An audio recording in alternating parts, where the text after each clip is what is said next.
Hello and welcome. I hope you enjoy watching my process. Today, I'm decorating the character Kiki.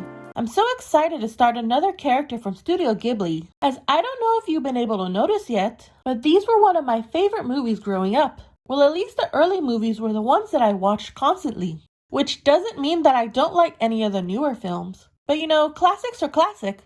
Anyways, for this cookie design, I debated between decorating multiple cookies for a full set or this one, which I would have started by making Kiki, of course, then Gigi, her cat, and maybe a variety of bread, maybe her hair bow too.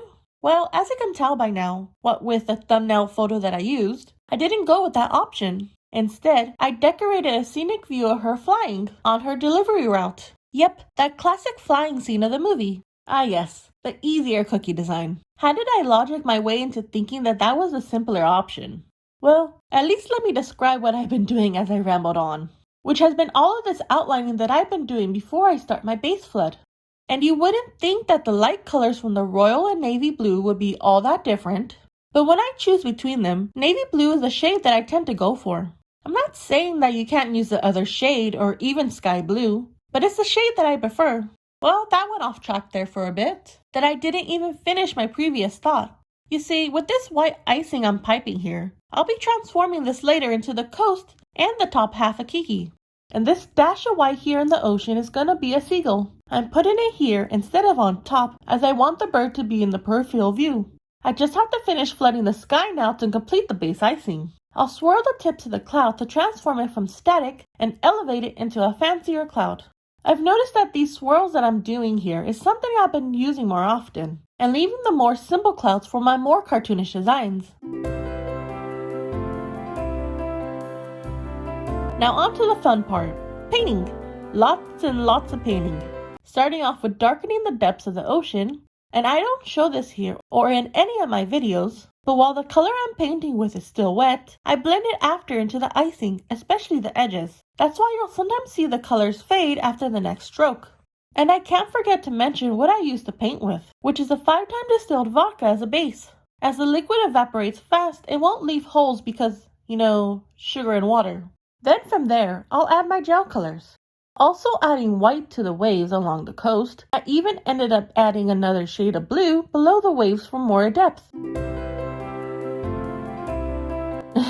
I really like to include more detail than needed for being such a weak painter.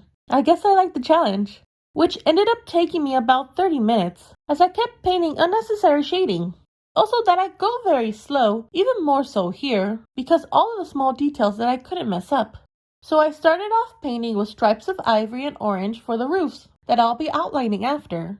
But as I found out, I should have done the outline first, as I ended up sweeping over the colors with black and I had to repaint it.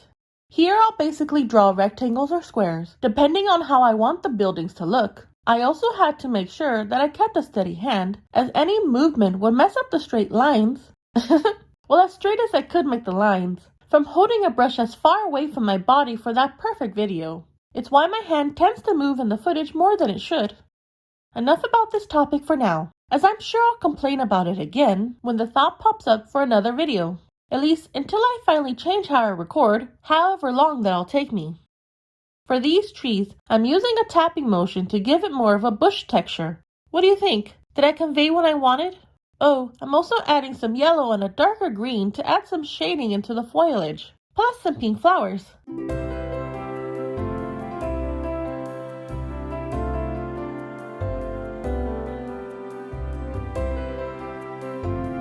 Did you think I was going to skip over how I outlined the seagulls? Nope, not this time. Now here is where I had to be extra careful to not mess up anything. I'm finally done with the cookie's background that Kiki's gonna rest on top of. Now I just have to begin with her design. First with the broom handle, as after I'll be piping her fingers curling around the stick. But not yet, I'll flood the broom's bristles with a solid yellow flood. And no. That doesn't look good at all. Well, it could have if the cookie was much simpler, but it wasn't. So instead, I'll pipe each strand individually. Yep, this looks much better, don't you think?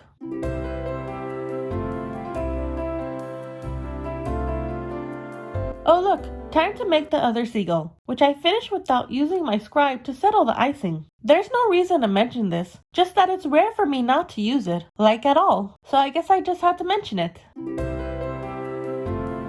I'm starting with Kiki's right hand first, then when her fingers are dry enough, I'll move on to the arm and thumb. Now for any character faces, I like to start with the neck, so that I'll be able to move it over the icing, to give it the impression of the head being in the forefront of the body. I also can't forget about the rest of her skin, which includes the foot and her other arm. We're now the first part of setting up the hair, which, because I want it to look tousled by the wind, her hair will be facing more of one way to give it some motion.